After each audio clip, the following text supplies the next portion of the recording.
This is a Jmix exclusive.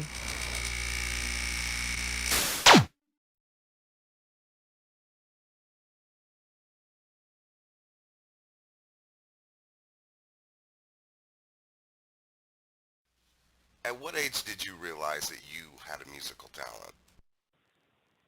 Well, I had to say around 11 years old. All right, a lot of people don't realize you started out as an R&B act.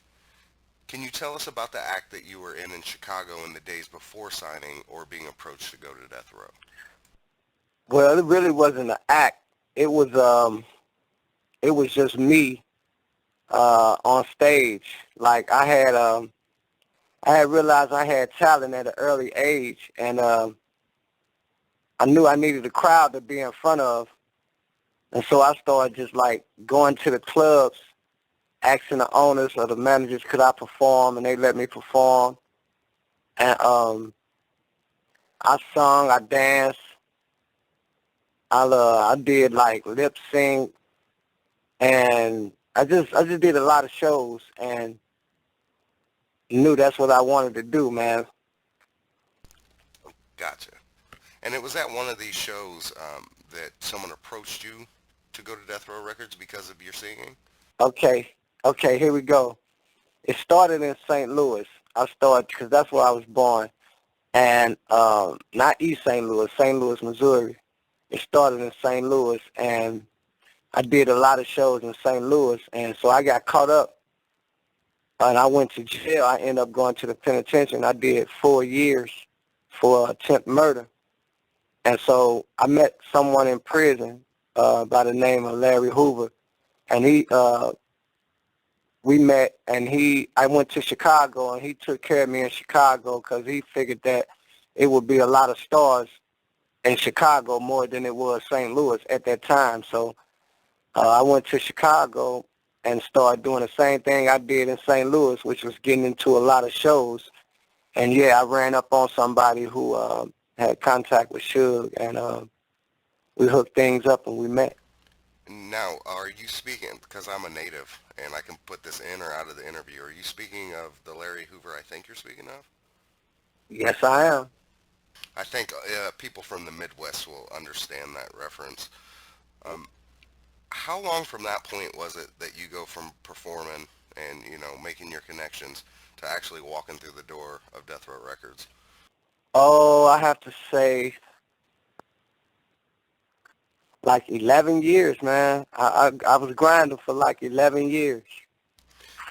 When you met up with the person to approach you and finally got in touch with Death Row, can you tell us about actually going there and first time meeting Suge Knight? Well, that person was a friend of mine by the name of Mark McWilliams, and he knew Suge, and he met me and heard me sing and saw my act on stage. So, he liked what he seen and everything, and we put a group together, and we got some songs together, and we went down to see Suge, and Suge heard the songs, and he liked the way we sing and everything, and he said that he would give us a deal. Now, is Suge the big bad wolf that people make him out to be in the media? If you let Suge treat you like the big bad wolf, then Suge gonna treat you like he the big bad wolf. But if you a real guy, if you a real type of man, Suge, he gonna respect you. You know what I'm saying? Absolutely, absolutely do. Basically, if you're a punk, then you're going to be treated like a punk in that situation. Exactly. Doing some time in prison, were you prepared for the type of label that you were going to be working for? Stories have been told it's not your conventional label that you went to work for. Uh, I think God mentally and physically prepared me for that because I really believe that was the reason. Remind you, I did 4 years in the penitentiary. So when I got out the penitentiary, I think it was a few months, and I was walking in the doors of death row. So I would say God physically and mentally prepared me for what was about to come. Now, what year was this that you first went to Death Row? 90, the end of 92. Now, the group that you were signed with, what was the name of the group? The name of the group was b-rezell. Did you guys lay any tracks? I mean, what happened with that group? What was the split? How come we didn't hear that group come out of Death Row Records? Some things went wrong with the group's business and Suge. You know, it just, things didn't go right. And unfortunately, the group departed in the middle of 93. Yeah, in the middle of 93. How did your production come into play? I mean, how did Suge find out that you were a producer? And how did you originally get into production? Well, like back in St. Louis, I have to give a shout out to one of the radio personalities in St. Louis. His name is Larry Shepard, the original Godfather. I was like 9 years old, and this guy used to DJ at clubs in St. Louis, and he would be over the radio DJing, and he was like a crowd hyper.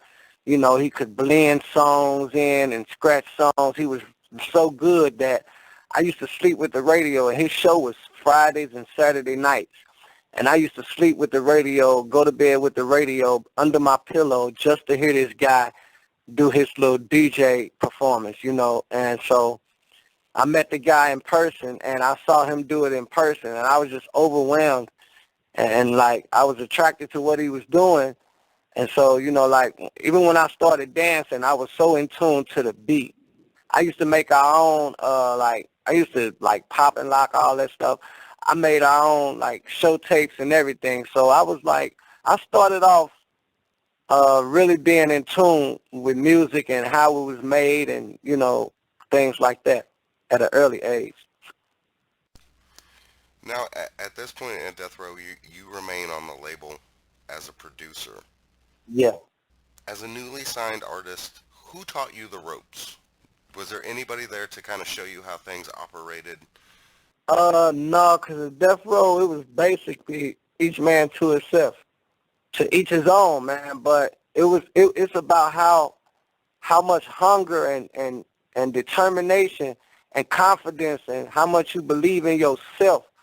You know, shouldn't nobody have to show you, you know, you should, like, what I did was, I didn't know how to hook up the equipment. And what I did was, every day I asked engineers around there, like, at their free time, would they come hook up the equipment for me? So every time they came in, I would pay attention to what they was doing, you know. And so sooner or later, I started, you know, just hooking it up myself. But, you know, like I said, it takes hunger, dedication. It takes all of that, man, for a person to just want to be the best that he can be and move to the next level. I feel what you're saying. I'm just trying to draw the link between the R&B group kind of not working out and you start doing production. Who did you start submitting beats to? Who did you show, hey, look, I can make a beat and I can be the best producer you have? Who did you show that? Well, the first one was Suge, and I had told him this before I originally exposed my producer skills. Like, in the R&B group, I had told Suge that I could produce. And he said he would put me in the studio one day, you know. And so he did that, and I produced a song. I don't know what the song, I forgot the name of the song, but I produced the song. You know, it was amateur, you know, but it sounded good. You know, it just needed a few bridges and things like that, a few changes. But after the group departed and I remained on Death Row and I exposed my producer skills, I had let Snoop Dogg hear tracks, Nate Dogg heard some tracks, Dash Corrupt picked the track. I did a track with Rage. I let Dr. Dre hear a track. I let Tupac hear a track. Suge even heard some tracks. I let like OT, I forgot the name of this group, OFTB. I'm sorry, because if they hear that, they're going to be mad, because them was my guys. But, yeah, I let OFTB hear some beats, and, yeah, I let a few people hear them. Can you tell us a little bit about the Green Room and how you came to be doing production and making beats in that room? Well, like I said, the group had departed, so basically that left me alone, as a solo. So it was a room in Canton Studios that had a lot of equipment in it that was never used. It was stayed locked, But so I went in that room and said, hey, this got everything I need to do what I really want to do. And that's how I opened up the green room. So after I had the engineers to hook up some equipment, I started making beats every day in that room, and Suge started coming in the room, and he was like, he would compliment me on the beats, and I guess he saw how hard I was working. One day he had somebody to come in there and clean out the room, and he just kept coming in there. Every day he'll see me working. He finally said, Tyrone, I see your grind.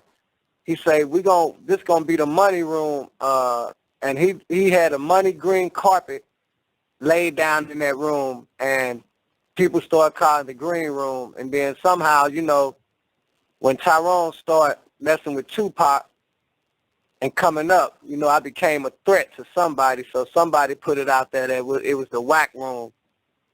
But if it was the whack room, why would Tupac, why is Makaveli one of the best albums Tupac ever created? But that's how it came along, man, the green room.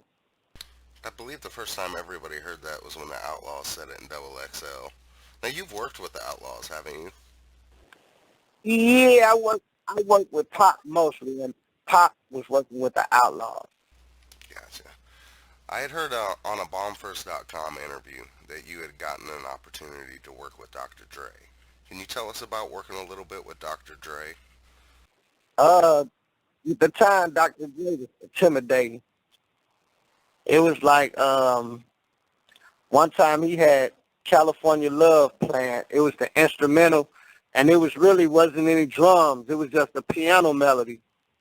And so he called me into the room, and he wanted me to come up with some kind of a vocal melody to it. And at the time, like I said, I was intimidated. I ain't gonna lie.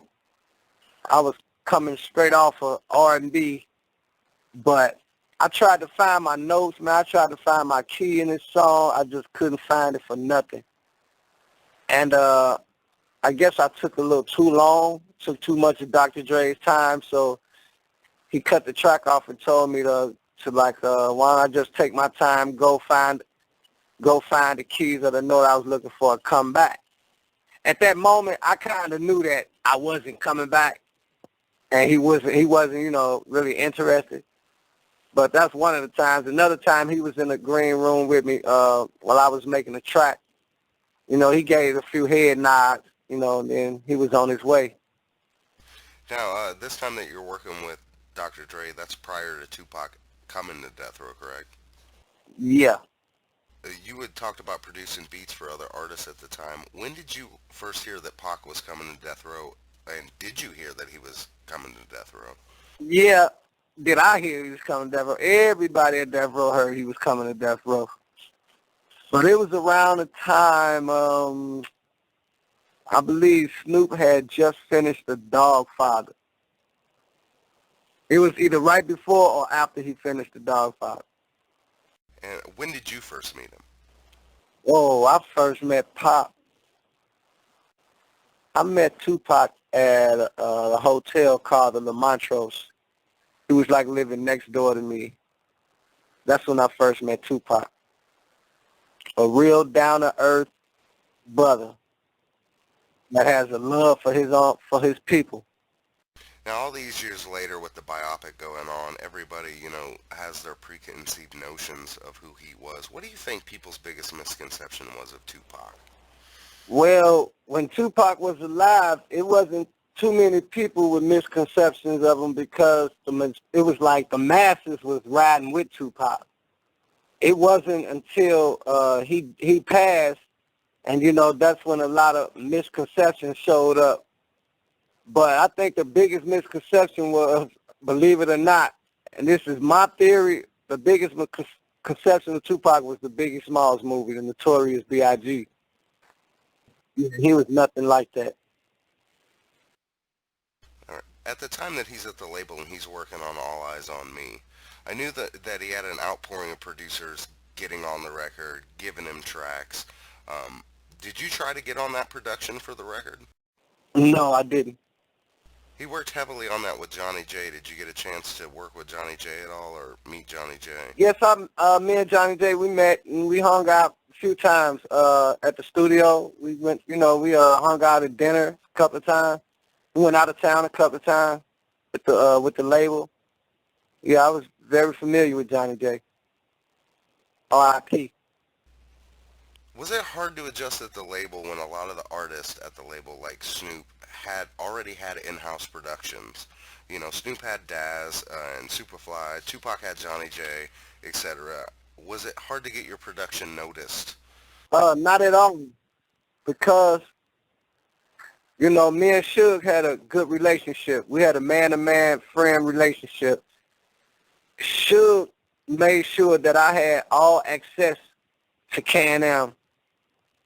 And so with that being said, I was able to hang out wherever I wanted to in anybody's session at any time, whatever. So it's like, I walked straight up on people, like Tupac, and told him I was a producer on the label and I heard he was doing a new CD or whatever, and that's how I did that. I've talked to other engineers and producers that have been on Death Row Records, and they said that when people were sitting in for studio sessions, there were certain rules to it. Like you couldn't be a star and people would get, booted out of sessions for, being fans and such. Did you ever experience any of that yourself? A little bit. I'll say after our group broke up, people heard it was a little bad blood between the group and Suge. So I had to clear myself with Suge that I wasn't a part of, what was going on between him and the rest of the group. And so me and Suge had a talk, and he told me I could stay on the label. And like I said, he gave me all access to the studio. So, when I would come in Daz, Snoop session or whoever, I say Daz. When I come in this session a few times, everybody stopped he stopped the music. Everybody gave me, little mean mugs or whatever, but it didn't last for long because they knew that I was there to stay. So, and I'm not a bad person to get along with, so that didn't last for long. But yeah, they tried to pull it. They tried to pull it. It was too heavy though. They had to let it go.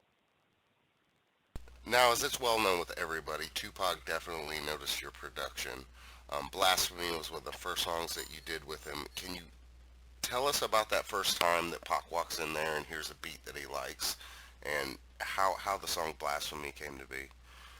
Well, Blasphemy came to be, wow, I had made that a while before I actually walked up and told Tupac that I was a producer on the label.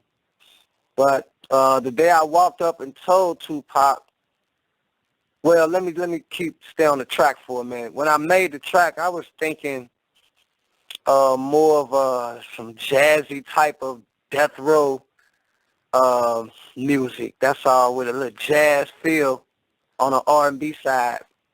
So I had told Tupac that I was a producer on a label, and he said, "What room are you in?" I told him the green room back there, the room right by A. So he knew where it was at, and he said, "You'll be here tomorrow morning." I said, "Yeah, I'm here every day." He was like, "Okay, I'm gonna come check you out." So the next day, he kept his word. He came, he knocked at the door. I opened the door. I was kind of shocked, but he gave me his word, and he kept it. And he came in. He said, "That's you?" The music was already playing when he while he was knocking on the door. And he came in. He said, "That's you?" And he was talking about the track, and I was like, "Yeah." And all he said was, "Can I get it?" And I was like, "Yeah." He was like, "You the only one played on it?" I was like, "Yeah." He was like, "Can I get it?" So I said, "Yeah." And he had the engineers to come in and they took it in the room and did their thing to it, and man, that was Blasphemy. No doubt, and this is during the Machiavelli period, obviously. There's been a lot of speculation that this was to be released as either a street type album or a mixtape. Do you know what this release was supposed to be? I don't know, man. All I know, the word on the label was Pac was doing a new album, real quick. It's all good. Do you know why Johnny J wasn't on the album? I have heard there's been a falling out. Was there one with either him or Tupac that you know of? Oh, I never heard of that one, but I know it's a lot of them out there. But all I knew that I think Tupac wanted a new sound, or if Johnny, and because he started working with the original Makaveli was done by Quincy Jones' son QD3 originally, and right after I stepped to Tupac and told him who I was, that's when we did Blasphemy, and Pac heard that new sound, man. He heard him bad, that Tyrone Rice sound. I'm gonna tell you the truth. He heard that new sound, and excuse my language, but Pac was like, all these other producers, I'm finna with dude right here. No doubt. So it's true that Pac started maybe using your cuts to either fill out or replace even some of QD3 songs on the album? Yep, that's exactly what happened. One of the songs you're well known for on Machiavelli is Hail Mary, and it's also one of the songs that Machiavelli is known for.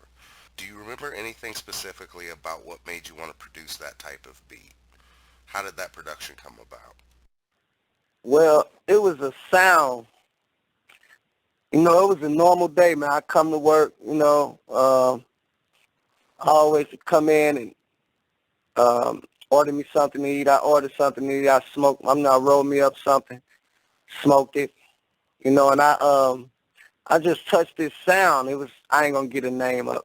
I'll tell you when I'm off the record. But it was this sound that I touched, and I touched it with like it was like a four-finger chord, four-finger chord or something, whatever you call it. But I touched this sound, and after that, I really basically heard the whole track after I touched the sound. So I just started putting it together. And it took me like 5-10 minutes. I didn't really think too much of it, you know. I know I'm raw, but it was just that it's another track that I made. You know, you don't really know when you're creating a classic or something as big as Hail Mary. You know, Michael Jordan can't just say, I'm going to score 40 tonight and go out and do it. You know what I'm saying? You just got to go out there and want to play a good game and do it. So basically, that's what it was. There's a rumor that the bells were put in by Tupac himself. Is that true? Not at all. Yeah, Tupac had nothing to do with that track but the vocals. what I was getting to with this beat is very, very different than anything that had come out of Death Row. Number one, was this the new direction and sound that Tupac wanted for Machiavelli? And number two, I can't help but think that this type of beat sounds eerily like what's being put out by Chicago rap sound today. Do you feel that the production of this is the influence for, I guess lack of a better term, the trap music sound that we're hearing today? I really believe that I created trap music. I really believe that because this engineer, it was Lance Pierre and it was Tommy Daughtry. And I hope I'm pronouncing his name right. But anyway, Lance Pierre heard it first in the headphones, and he said, wow, Tyrone, this sounds like a hip-hop funeral. And I'm like, a funeral? He was like, yeah, with that bell. Lance knew he got to know, because he the first one that heard it after I made it. So he said, Tupac should hear this. And I said, go tell him come here. He came, he heard it. And he said, yeah, let me get that too. He wasn't really like surprised when he first heard it. He was just like, let me get that too. And he took it back there and put the vocals on it. And when Lance said that it was sound like a hip hop funeral, today I think about the key that trap music is horror. It's in a horror key. You feel me? And Tommy Daughtry, what he said, now he mixed like Dr. Dre tracks. He mixed Snoop Dogg album, Dash, Corrupt, the Dog Pound. He was mixing heavy up in Can-Am. And what he said to me was, Tyrone, that track is strange. And I said, what you mean? He said these words, I never been able to put so much bass into a one track before. When you listen to trap music, bass is out front. It leads the way. It's funny, and I'm going to go off record just for a second, but it's funny because when I was researching, just getting a little bit more background on you today, I played Hail Mary. And when I played Hail Mary, it instantly reminded me of a Chief Keef song. And I don't mean any disrespect to you. I'm just talking about the sound.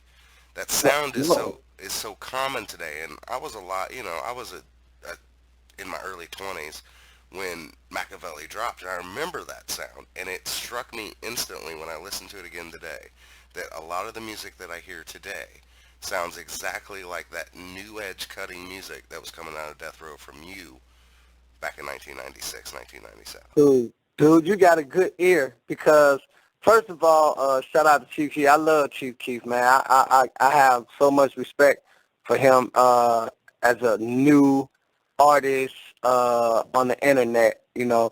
But the first sound of I Don't Like, which was his first major hit, the first sound that come on is a sound I used in Hail Mary. No kidding. Yeah. You got a good ear, though. You know what it is. Okay, to take it back a little bit, what was the work schedule like once Tupac's hearing your tracks and he's coming by the room, checking for tracks? What's your work schedule like producing for Pac? My work schedule didn't change from the first time I got all access from Suge in the studio. It was nothing new when Pac came. Nothing new at all. It was like I already had brought myself up to that type of caliber, type of producer where I was already making probably, I would come in the studio every day at 8 a.m. and I wouldn't leave the studio till like 4 or 5 a.m. every day, even before Pac was there. And tracks, I would have like, I want to say 12, 13 tracks a day. It was something I loved doing. It was something I always wanted to do. So by me being with Death Row, I was in love with what I was doing, and I was just gone, man. It was like I was on a natural high. I was gone. Now, a lot's been said about Tupac's work ethic. Is it not true that by what you just said, that you worked so many hours in the studio that people thought you were homeless? Yeah, that's true.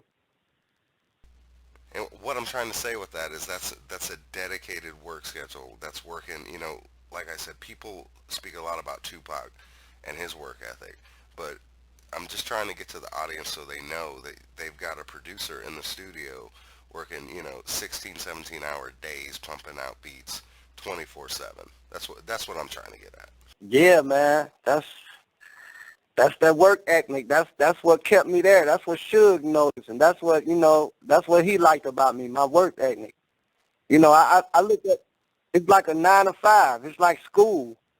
You're trying to, when you go to school, you're trying to graduate. You're trying to move to that. You're always trying to move to that next level, and the only way you're gonna move to that next level is you got to work your ass off. You got to work your ass off and to get better. That's how you get better and better and better. I absolutely agree with you.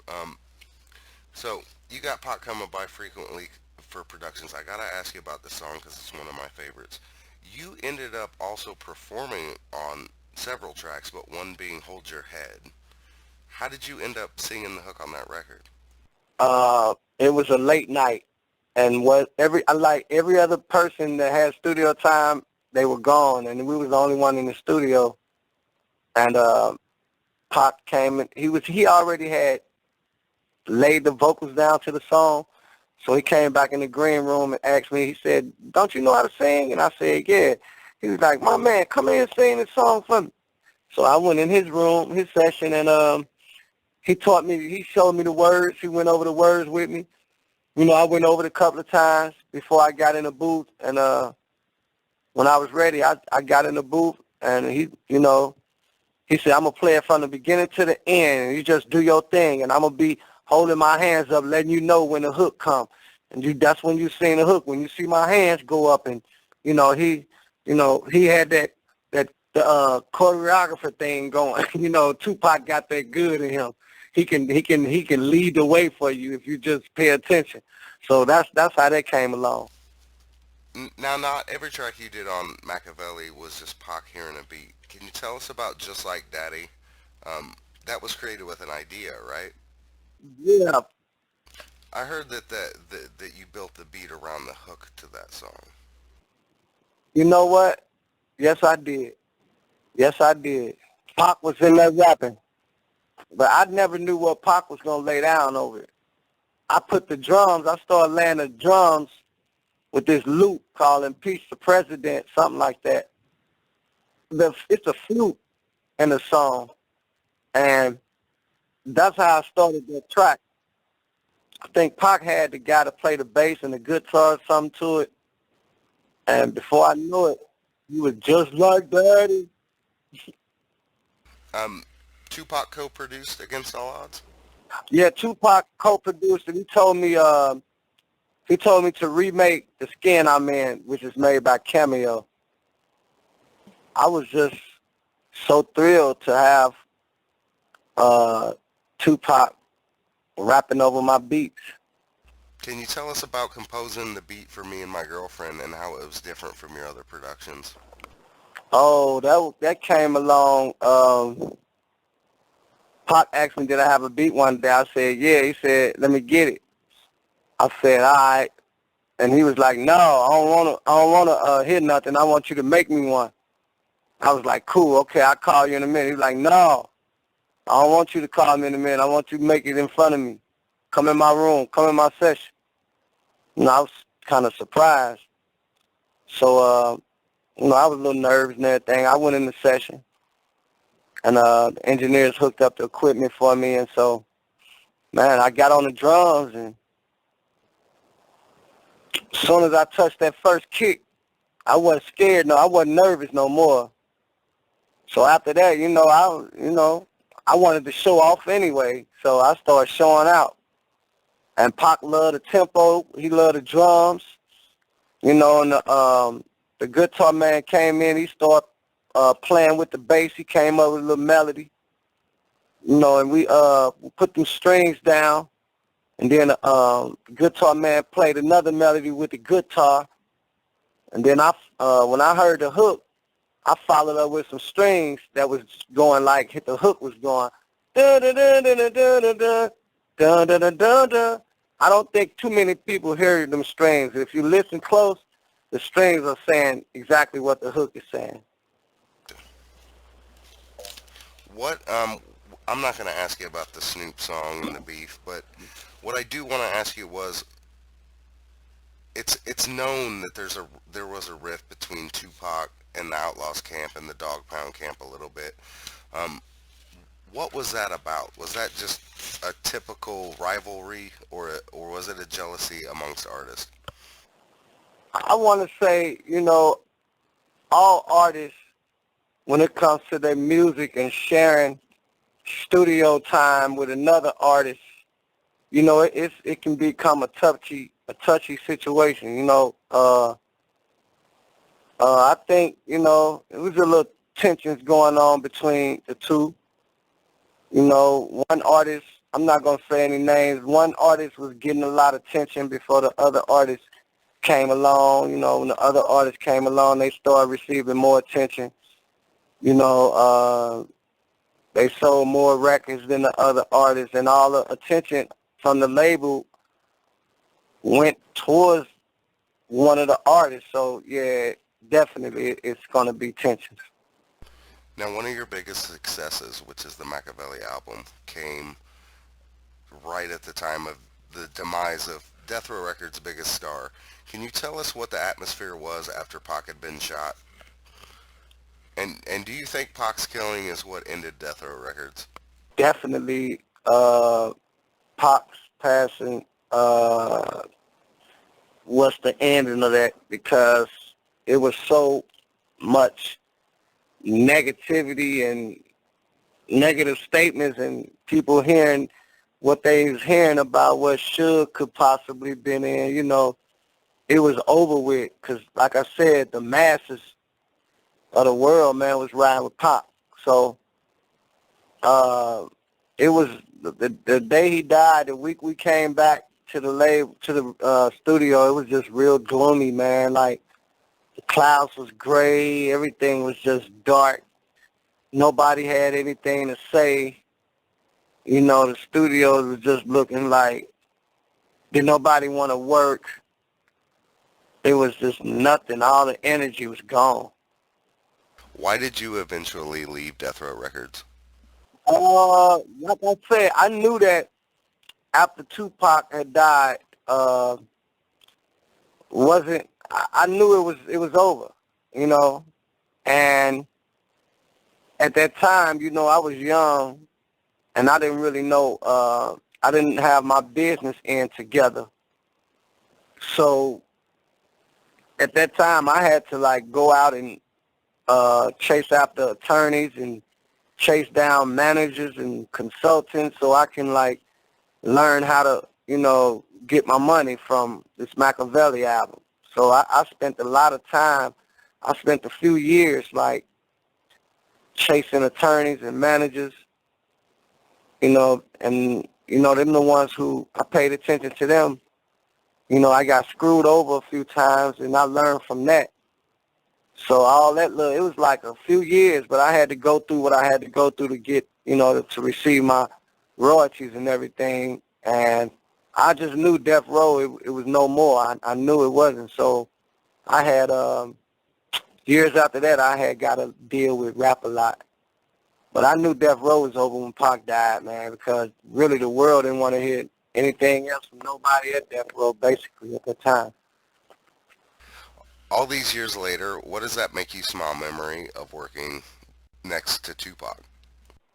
The night I did Hold Your Head, Daryl Harper was there, and after I laid it down, once I got through singing it, the music had went off, and I was still singing it.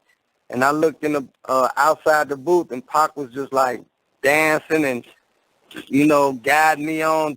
He was like pushing me on to finish and do what I was doing. So when I came out the room, he was very excited, and him, and Daryl, we hugged, and we took a picture. And I never seen that picture, man. That picture never surfaced, but it probably will one day. I guess it'll take me to pass or something, me to die or something for that picture to surface.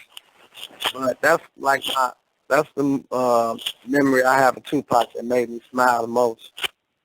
He called us, said we was the Jacksons family. We was like the Jacksons. Okay. What's next for Hurt 'Em Bad? And am I ever going to hear the What's My Name song hit iTunes? He said the What's My Name song.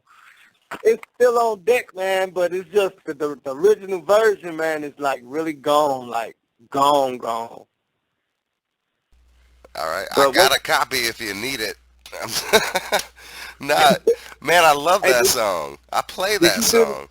did you remix that song? I looped it. And I sent it to you. Like, put this out. I heard it too. No, man, but yeah, I'll probably put it out one of these days, Jesse. I ain't gonna lie to you, but the future, well, Hurt 'Em Bad, man. I'm doing work with King Louis right now on his next mixtape. He just got shot. I'm working with him right now. I'm working with a few local artists in Chicago and St. Louis, and I'm also working with my son. His name is Kid Kill. He's on YouTube, Kid Kill 123. Now I'm gonna tell you, Jesse, if you look up my son and you looking for a new artist with some lyrics, You'll love my son. I'm gonna put that out there like that. You'll love that guy. He makes his own beats. He's not too hip hop. He's more trap, but he's saying something. He's actually saying something. He's lyrical. So yeah, that's what I'm doing right now. I feel you. I have heard some of your son's stuff. Didn't you shoot a video for him? Yeah, I yeah. He seen got it. 2 videos. But speaking on that, real quick, do you feel that today's hip hop lacks that definitive message? It definitely lacks that message, but uh, it's always made for the young, and each generation, and this is my own theory, but each generation has its own type of rebellion against the generation that was there before them. So if it wasn't like that, then maybe it would stay like it was when we were like more younger. But it's not for our ears, and that's why I think most people like don't really like it. Even some young people say things about it, but they steady live off of it and they party off of it. They turn up to it, you know. So that's my theory. I think that it's not for our ears, but definitely it's not the message that we had. It's a different message, but it's always for the young ears, man. That's what make it what it is.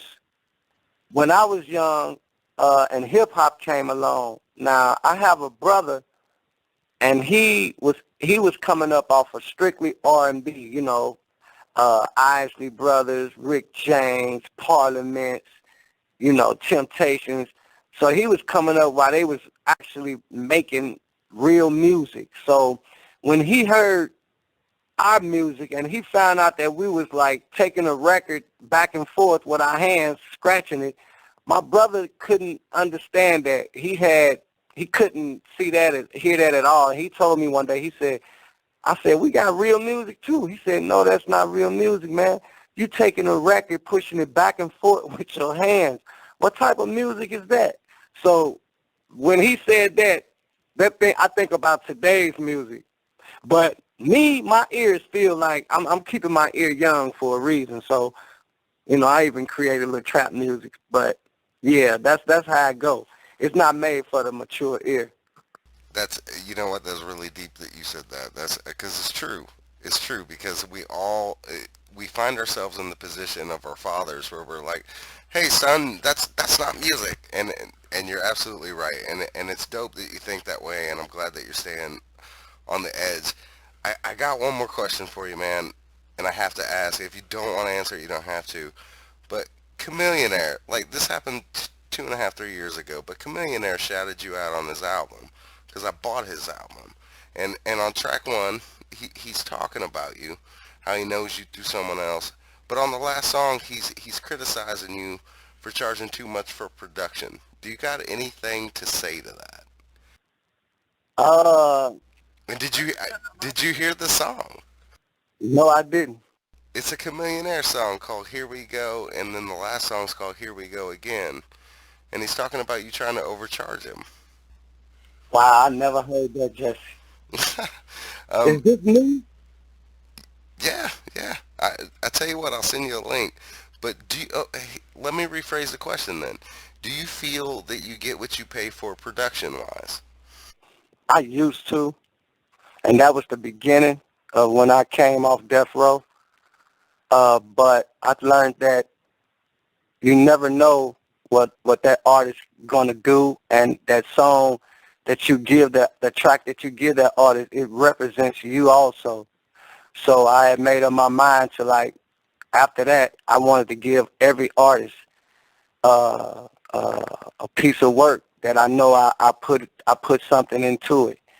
And so, you know, as far as the charging, man, you know, I'm coming off of, at that time, I'm coming off of doing a whole CD with one of the greatest rappers that ever did it, you know. So of course my prices is going to be high. You know, I can't stoop too low at that time, man. That's just, you got to charge that to the game. That's how the game go. But you know, Chameleonaire, personally, I did Chameleonaire a lot of favors, and I bent over like backwards as far as prices for Chameleonaire. I never charged Chameleonaire. First of all, I gave him like 8 free beats, and he came back and asked me for some more. And I told him, now this time I'm gonna have to charge you. I just gave you 8 of them for free this time, and he was at the time he was signed to a label that was getting money. So, you know, I just sent you a whole batch for free, and you come back and telling me you need some more. Okay, well, look, you know, now you got to scratch my back too, you know. So that's how that went along. I even got money reports, man, where I can give Chameleonaire thousands of dollars, man, and I never asked for it back. In a way, you know, I helped Chameleonaire out, and I never asked for anything. I never asked him to put me on when he got on. I never asked for it. You know, he told me that if I don't send him the second batch of beats, he told me he was about to get on, but I've been on, so that didn't like make me want to do it anymore. So he told me if I didn't send him the beats for free, he wouldn't fuck with me once he signed a Universal or whatever. So I was like, okay, cool. And that was that. No doubt. I didn't know that you didn't know about it. I think Chameleonaire's dope, but you heard him bad. So that's the thing. But if you want, after the interview on Facebook or something, I'll send you a link to the song, to the lyrics of it. I mean, he talks about you twice on the album. On the intro of the song, he's saying how you guys are cool, and at the outro of the song, of the album, he's saying how you're overcharging him for beats. Wow, man! Please send me the link. I absolutely will. It's from his last album. In closing, do you have an email that for serious inquiries only, for maybe artists out there that might try to get some production? Do you have an email to give them, or a contact to give them, to where they can get at you if we have new artists out there listening that want to get some Hurt 'em Bad production on their joint? Of course. HurtEmBad79 at yahoo.com. I'm on Instagram. I got an Instagram page, Hurt 'em Bad, all big letters. Facebook, Hurt 'em Bad. No doubt, man. And I'm gonna plug your son's YouTube to death when I put this interview out, man. So I appreciate it. I appreciate that, man. That's what I'm looking for, baby boy. Favor for a favor, yes.